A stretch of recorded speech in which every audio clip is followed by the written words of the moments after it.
Dari Abu Hurairah radhiyallahu anhu bahwa Rasulullah Shallallahu alaihi wasallam bersabda, ada dua orang wanita masing-masing dengan anaknya. Datanglah seekor serigala dan mencuri anak salah seorang dari keduanya, lalu berkata kepada yang lain, serigala itu mencuri anakmu. Yang lain menjawab, anakmu lah yang dicuri oleh serigala. Keduanya mengadu hal ini kepada Nabi Daud alaihi salam. Maka Nabi Daud memutuskan anak itu milik wanita yang lebih tua.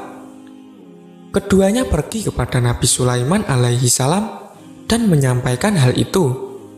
Nabi Sulaiman alaihi salam berkata, ambillah untukku pisau. Aku akan membelahnya untuk mereka berdua. Wanita muda berkata, jangan. Semoga Allah merahmatimu. Anak ini adalah anaknya. Maka Nabi Sulaiman memutuskan anak ini adalah anak si wanita muda. Kisah ini terjadi pada zaman Nabiullah Daud alaihi salam. Ada dua orang wanita yang berhukum kepadanya ketika seekor serigala membawa kabur anak salah seorang dari keduanya. Lalu keduanya merebutkan anak yang selamat. Masing-masing mengklaim bahwa ia adalah anaknya.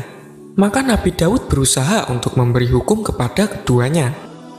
Usahanya membimbingnya kepada suatu hukum bahwa anak ini adalah anak wanita yang tua berdasarkan kepada dalil-dalil yang digunakan oleh Nabi Daud. Keduanya keluar dari hadapan Nabi Daud dan melewati Nabiullah Sulaiman alaihi salam. Nabi Sulaiman melihat bahwa persoalan ini bisa diselesaikan dengan suatu cara untuk mengetahui ibu anak tersebut yang sebenarnya.